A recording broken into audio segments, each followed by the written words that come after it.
ഒരു കാലത്ത് ഇന്ത്യയുടെ ഏറ്റവും മികച്ച സൗഹൃദ രാജ്യമായിരുന്ന ബംഗ്ലാദേശ് ഇന്ന് ഒരു ശത്രു രാജ്യമായി മാറിയിരിക്കുന്നു. വലിയ പ്രതിസന്ധികൾ രൂപപ്പെടുന്നു. എന്നെങ്കിലും ഇടക്കാലത്ത് ഈ മാറ്റം വരുമോ ഇവർ തമ്മിലുള്ള ബന്ധത്തിൽ? അവിടെ മാറ്റം വരണമെങ്കിൽ ഒറ്റ കാര്യമേ പറ്റുള്ളൂ. ജമാഅത്തെ ഇസ്ലാമിയുടെ നേതൃത്വത്തിൽ നടക്കുന്ന ഒരു അവിഹിത കൂട്ടുകെട്ട് ഇന്ത്യ വിരുദ്ധ നീക്കം അവസാനിപ്പിക്കണം.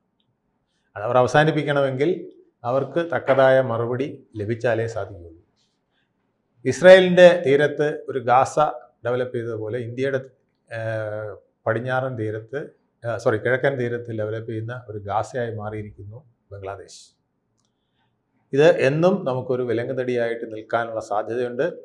അവർ പൂർണ്ണമായും ഇന്ത്യ വിരുദ്ധതയിലേക്ക്, ഇത്രയും നാളും താങ്കൾ പറഞ്ഞ പോലെ ഇന്ത്യയുടെ സുഹൃത്തായിരുന്നെങ്കിൽ ഇപ്പോൾ ഇന്ത്യയുടെ ഏറ്റവും വലിയ ശത്രുവായി, പാകിസ്ഥാനേക്കാൾ വലിയ ശത്രുവായി മാറുന്ന വിധത്തിൽ വന്നിരിക്കുന്നു എന്നുള്ളതാണ്. ഏത് പ്രശ്നവും അവാമി ലീഗിൻ്റെയൊക്കെ പ്രസക്തി നഷ്ടപ്പെട്ടതോടുകൂടി അവിടെ പൂർണ്ണമായും ഇവരുടെ കൈപ്പിടിയിലേക്ക് ഈ കാര്യങ്ങളൊക്കെ മാറിയിരിക്കുന്നു എന്നുള്ളതാണ്. അപ്പോൾ അത് ജമാഅത്തെ ഇസ്ലാമിക്ക് വളരെ സൗകര്യം ചെയ്തിട്ടുണ്ട്. ഈ ജമാഅത്തെ ഇസ്ലാമിക്ക് പിന്തുണ നൽകുന്നത് പാകിസ്ഥാനാണോ ചൈനയാണോ? അതിനകത്ത് അമേരിക്ക ഉൾപ്പെടെയുള്ളവരുണ്ട്. പാകിസ്ഥാൻ വളരെയധികം ഉണ്ട്. ചൈനയ്ക്ക് എങ്ങും തൊടാതെ ആർക്കും സപ്പോർട്ട് കൊടുക്കുന്ന ഒരു രീതി ചൈനയ്ക്കുമുണ്ട്. ചൈന വെറുതെ ഇരിക്കുമെന്ന് നമ്മൾ കരുതണ്ട. ചെറിയ ചെറിയുള്ള സപ്പോർട്ടുകൾ കൊടുക്കാനുള്ള സാധ്യതയുണ്ട്. എന്തായാലും ഇന്ത്യ അത് വളരെ ഗൗരവപരമായി നോക്കുന്നുണ്ട്. ഇന്ത്യക്ക് അതിനെ ഇങ്ങനെ മുന്നോട്ട് കൊണ്ടുപോകുന്നതിനോട് താല്പര്യമില്ല. അവരുടെ താല്പര്യം എന്ന് പറയുന്നത് ചിക്കൻ നെക്ക് ഉൾപ്പെടെയുള്ള ഭാഗങ്ങളെ കട്ട് ചെയ്തുകൊണ്ട് നമ്മുടെ 7 സിസ്റ്റേഴ്സിൻ്റെ ഭാഗങ്ങൾ മുഴുവൻ ചേർത്തുകൊണ്ട് ഒരു ഗ്രേറ്റർ ബംഗ്ലാദേശ് എന്നൊക്കെയുള്ള കൺസെപ്റ്റിലേക്കാണ് അവർ പോകുന്നത്. ആദ്യം ബംഗ്ലാദേശ് പിടിക്കുക. ബംഗ്ലാദേശ് ഇലക്ഷനിൽ അത് ഇന്ത്യ വിരുദ്ധ മുദ്രാവാക്യവും ഇന്ത്യ വിരുദ്ധ പ്രചരണവും കൂടിയാൽ മാത്രമേ അവർക്ക് ആ ഇലക്ഷനിൽ ജയിക്കാൻ കഴിയുള്ളൂ. അപ്പോൾ ആ ഇലക്ഷനിൽ ജയിക്കണമെങ്കിൽ ഇപ്പോൾ തന്നെ അവിടെ മുഹമ്മദ് യൂനിസിൻ്റെ ശക്തി കുറഞ്ഞിട്ടുണ്ട്. അദ്ദേഹത്തിനെ ഇവർ ഒറ്റപ്പെടുത്തിക്കൊണ്ടിരിക്കുകയാണ്. അത് അദ്ദേഹവും ഭയക്കുന്നുണ്ട്. അദ്ദേഹത്തിന് നാട് വിട്ടു പോകേണ്ട അവസ്ഥയുണ്ടെന്നാണ് പറയുന്നത്. ചിലപ്പോൾ യൂറോപ്യൻ രാജ്യങ്ങളിൽ എവിടെയെങ്കിലും അഭയം പ്രാപിച്ചേക്കാം, അല്ലെങ്കിൽ തുർക്കി അദ്ദേഹത്തിന് അഭയം കൊടുത്തേക്കാം. അപ്പോൾ ഇന്നല്ലെങ്കിൽ നാളെ ചിലപ്പം മുഹമ്മദ് യൂനിസിനെ അവിടെ നിന്ന് ഓടിച്ചേക്കാം. അപ്പം മുഹമ്മദ് യൂനിസിൻ്റെ നിലയും പരുങ്ങലിലാണ്. അപ്പോൾ എപ്പോൾ വേണോ ചിലപ്പോൾ അവിടെ ഒരു കൂപ്പ് പൂർണ്ണമായും നടന്നേക്കാം. ഇല്ലെങ്കിൽ ഒരു ഇലക്ഷനുള്ള സാധ്യതയുണ്ടെങ്കിൽ ആ ഇലക്ഷനിലൂടെ തന്നെ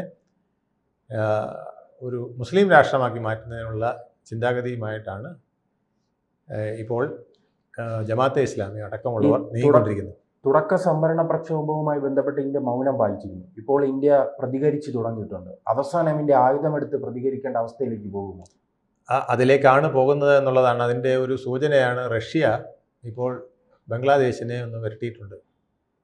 നിങ്ങളുടെ സ്വാതന്ത്ര്യത്തിന് ഞങ്ങളെല്ലാവരും തുല്യമായ പങ്ക് വഹിച്ച് സഹകരിച്ചിട്ടുള്ളവരാണ്, റഷ്യ അടക്കം. അത് പക്ഷേ ഇന്ത്യയുടെ പ്രേരണ കൊണ്ടായിരിക്കാം അത് സംഭവിച്ചത് എന്ന് എനിക്ക് തോന്നുന്നു. റഷ്യ ഇങ്ങനെ ഇടപെടാൻ കാരണം റഷ്യ തക്കതായ ഒരു താക്കീത് കൊടുത്തിട്ടുണ്ട്. ബംഗ്ലാദേശ് കൂടുതൽ അവിടെ പ്രശ്നങ്ങളുണ്ടാക്കിയാൽ ഈ മേഖലയുടെ സമാധാനത്തിനും സുരക്ഷിതത്വത്തിനുമായിട്ട് ചിലപ്പോൾ ഞങ്ങൾക്ക് ഇടപെടേണ്ടി വന്നേക്കാം എന്ന് ഒരു സൂചന കൊടുത്തിട്ടുണ്ട്. അത് ഒരുപക്ഷെ ഇന്ത്യയുടെ പ്രേരണ കൊണ്ടായിരിക്കാം. അപ്പോൾ ഇന്ത്യ നോക്കുന്നത് ഇപ്പോൾ ഒരു യുദ്ധവും പ്രശ്നവും ഉണ്ടാകാതെ കഴിഞ്ഞാൽ അത്രയും നന്ന് എന്നുള്ളതാണ്. പക്ഷേ യുദ്ധം ഉണ്ടായാൽ തീർച്ചയായിട്ടും ഇന്ത്യക്ക് ഇസ്രായേൽ ഗാസയിൽ എങ്ങനെ കൈകാര്യം ചെയ്തു അതുപോലെ ശക്തമായിട്ട് കൈകാര്യം ചെയ്ത് അത് കീഴടക്കേണ്ടതായിട്ട് വരും. പക്ഷേ ഇന്ത്യയെ സംബന്ധിച്ചിടത്തോളം കീഴടക്കൽ ഒരു വലിയ പ്രശ്നമല്ല. പക്ഷേ അതിനെ തുടർന്നുണ്ടാകുന്ന പ്രശ്നങ്ങൾ, അതിൻ്റെ തുടർന്നുണ്ടാകുന്ന നമ്മുടെ ശ്രദ്ധ തിരിയൽ, അത് നമ്മുടെ രാജ്യത്തിൻ്റെ പുരോഗതിയെ ബാധിക്കുന്നത്, സമാധാനത്തെ ബാധിക്കുന്നത്, നമ്മൾ 3ാം ലോകശക്തിയോ 2ാം ലോകശക്തിയൊക്കെ ആകാനുള്ള ശ്രമത്തിൻ്റെ ആ ഗതിക്കൊക്കെ ഒരുപാട് പുറകോട്ട് പോകുന്നതാണെന്നുള്ളതുകൊണ്ടാണ് ഇന്ത്യ മടിച്ചു നിൽക്കുന്നത്. അല്ലെങ്കിൽ തീർച്ചയായിട്ടും ഇന്ത്യക്ക് ആക്രമണം തന്നെ നടത്തേണ്ട സാഹചര്യങ്ങളുണ്ട്. അത്രയ്ക്ക് വലിയ ഇന്ത്യ വിരുദ്ധ പ്രക്ഷോഭങ്ങളും പ്രശ്നങ്ങളുമാണ് അവിടെ ഉണ്ടാക്കിക്കൊണ്ടിരിക്കുന്നത്. അല്ല, ഇതിൽ കൃത്യമായി തന്നെ പാകിസ്ഥാൻ ഇടപെടൽ നാം കാണേണ്ടി വരുമല്ലോ. പാകിസ്ഥാൻ ഇടപെടലുണ്ടല്ലോ. ഇന്നലെ പാകിസ്ഥാൻ പ്രസിഡന്റ് അൻസാരി കറക്റ്റായിട്ട് പറഞ്ഞല്ലോ. കാരണം ഈ അവസാന ഘട്ടത്തിൽ നാം വാർത്തകൾ പരിശോധിച്ചാലേ ഒരു 3-4 ഓപ്പറേഷൻ സിന്ദൂറിന് പിന്നാലെ വാർത്തകൾ പരിശോധിച്ചാലേ കൃത്യമായി തന്നെ പാകിസ്ഥാന്റെ സൈനിക ഉദ്യോഗസ്ഥരുടെ സാന്നിധ്യം ബംഗ്ലാദേശിൽ ഉണ്ടാകാറുണ്ട്. അത് ഇപ്പോഴും പാകിസ്ഥാനിന്റെ കൈകളിലാണ് ഇത് മുഴുവൻ പോകുന്നത്. ISI അതിനകത്ത് വളരെ നിർണായകമായ ശക്തി ആയിട്ട് നിൽപ്പുണ്ട്.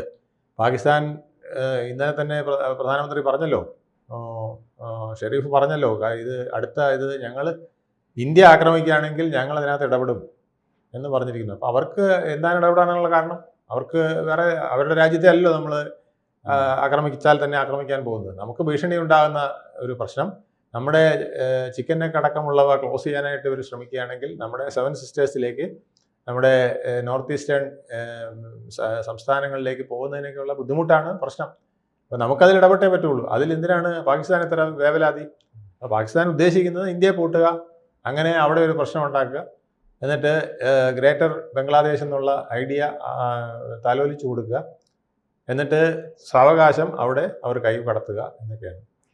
ഇപ്പോൾ അമേരിക്കയും ഇത്തരത്തിലുള്ളൊരു നയത്തിലാണ് പോകുന്നത്. അമേരിക്കയെ സംബന്ധിച്ചിടത്തോളം ഇപ്പോൾ പാകിസ്ഥാൻ എന്തെങ്കിലും ചെയ്തു കഴിഞ്ഞാൽ ഇന്ത്യ ആ നിമിഷം അടിക്കുമെന്ന് അമേരിക്കയ്ക്ക് ബോധ്യമുണ്ട്.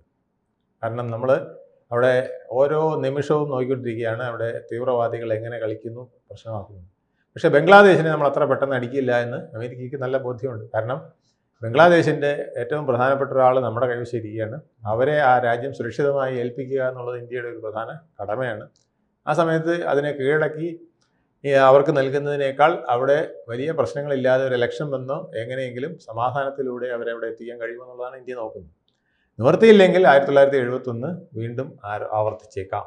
പക്ഷെ അത് 71 പോലെ അത്ര അനായാസമായിരിക്കില്ല. വലിയ പ്രശ്നങ്ങളുണ്ടാക്കുന്ന ഒരു മേഖലാ പ്രശ്നങ്ങൾ പലതായിരിക്കും. കാരണം ഇതിനകത്ത് പാകിസ്ഥാൻ്റെ ഇൻവോൾവ്മെൻ്റ് എന്ന് പറഞ്ഞാൽ പാകിസ്ഥാൻ്റെ പിന്നിൽ അമേരിക്കയാണ്.